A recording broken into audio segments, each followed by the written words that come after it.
Je venais de déposer ma question orale avec débat adressée au ministre des Mines pour des préoccupations.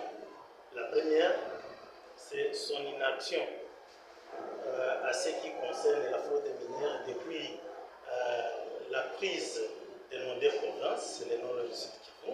Là, je parle de Goma et de Bukavu. Il y a vraiment une fraude minière qui se fait de l'autre côté, comme si ce serait du droit du Rwanda de venir prendre le forêt, et cela sous silence de notre gouvernement. Deuxièmement, c'est à ce qui concerne la vente de 56% des parts dans la société Alpha Mine qui œuvre aussi au Nord Kivu, précisément à Walikale. À ce qui concerne la fraude minière qui s'exerce dans nos deux provinces, c'est depuis que Goma et Bukavu sont tombés dans les mains de l'ennemi que l'exploitation de nos mines par le Rwanda, c'est devenu comme si c'est légal. Donc, ça nous inquiète de voir que le ministre des Mines, il ne fait rien. Il a plusieurs moyens par lesquels il peut quand même saisir la communauté internationale pour mettre fin à cette exploitation, même à l'exportation de nos minerais vers le Rwanda. Par exemple, je peux vous citer, il y en a aussi de nos sociétés, les sociétés légalement connues par notre gouvernement, qui sont aussi impliquées dans cette fraude minière.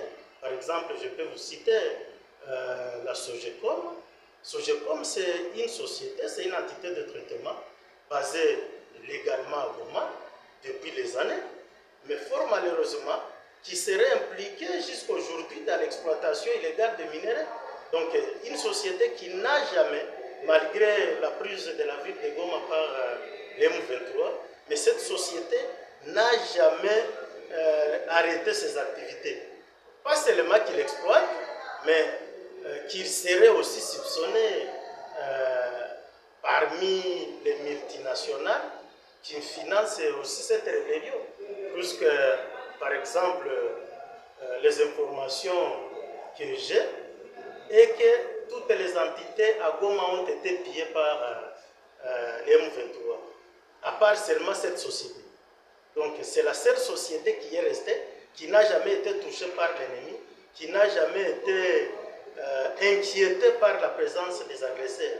Et d'ailleurs, il y a des informations qui nous arrivent et qui nous disent qu'avant même que cette ville soit tombée dans le main de l'ennemi, il se pourrait que le Rwanda avait déjà envoyé les militaires pour sécuriser le bien de cette société. Donc aujourd'hui, je me pose la question, pourquoi le ministre des Mines ne peut pas prendre une mesure même provisoire, bloquer ou bien retirer l'agrément de cette société en attendant que les enquêtes soient faites. Hein? Donc c'est un peu ça à ce qui concerne la fraude minière, mais aussi il y a d'autres moyens, il y a d'autres canaux que le ministre peut utiliser pour bloquer cette hémorragie de nos minerais vers le Rwanda. Par exemple, il y a l'ITI. L'ITI, c'est une société, je pense, internationale. C'est celui qui se charge de l'étiquetage des minerais. Donc je me dis, il fallait que notre ministre, notre gouvernement, en passant bien sûr par son ministre, devrait voir l'ITI pour qu'il puisse arrêter à étiqueter nos minerais. Pas seulement cela. Hein? Il y a aussi l'Alex Wati. L'Alex Wati, c'est une société-là, c'est lui qui fait, c'est lui qui donne les tantales, tout.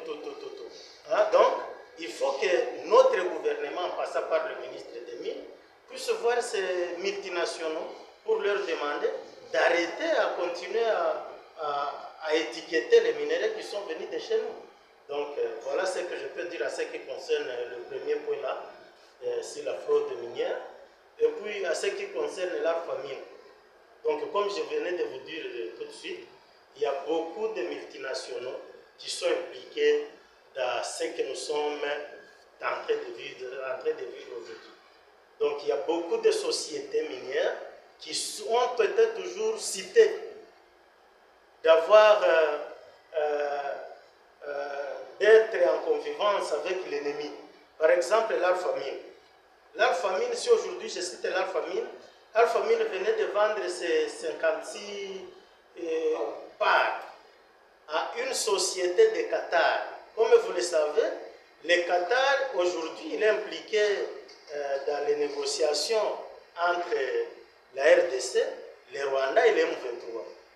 Mais vous êtes aussi sans ignorer que c'est le Qatar qui investit beaucoup plus au Rwanda. Par exemple, aujourd'hui, la raffinerie de l'eau de minière, et puis à ce qui concerne l'Alpha-Mine.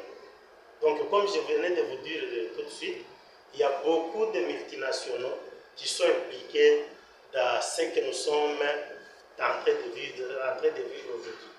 Donc, il y a beaucoup de sociétés minières qui ont été toujours citées d'avoir d'être en convivence avec l'ennemi. Par exemple, l'Alpha-Mine. L'Alpha-Mine, si aujourd'hui je cite l'Alpha-Mine venait de vendre ses 56 parts à une société de Qatar. Comme vous le savez, le Qatar, aujourd'hui, il est impliqué dans les négociations entre la RDC, le Rwanda et le M23.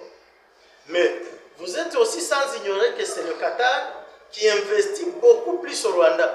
Par exemple, aujourd'hui, la raffinerie de l'eau que le Rwanda est en train de monter, c'est financé par le Qatar. Alors aujourd'hui, je me dis, pourquoi pas le Qatar ne peut pas venir acheter les parts chez nous?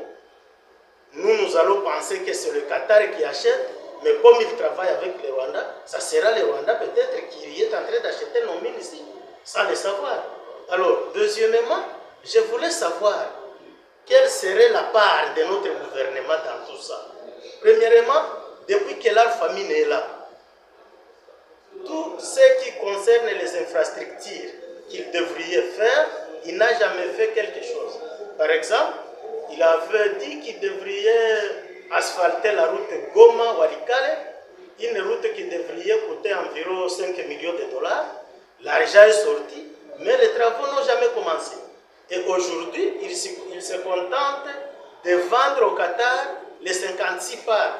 Pas seulement que je me sens inquiet, je me demande est-ce que réellement c'est le Qatar qui achète ça, ou bien c'est le Rwanda derrière le Qatar, mais aussi que je me dis peut-être conformément à notre règlement minier, au code minier, je ne vois pas une société en train de vendre ses parts à une autre société qui n'a jamais consulté notre gouvernement. Donc c'est un peu inacceptable, c'est pour cela que j'ai saisi notre bureau en passant par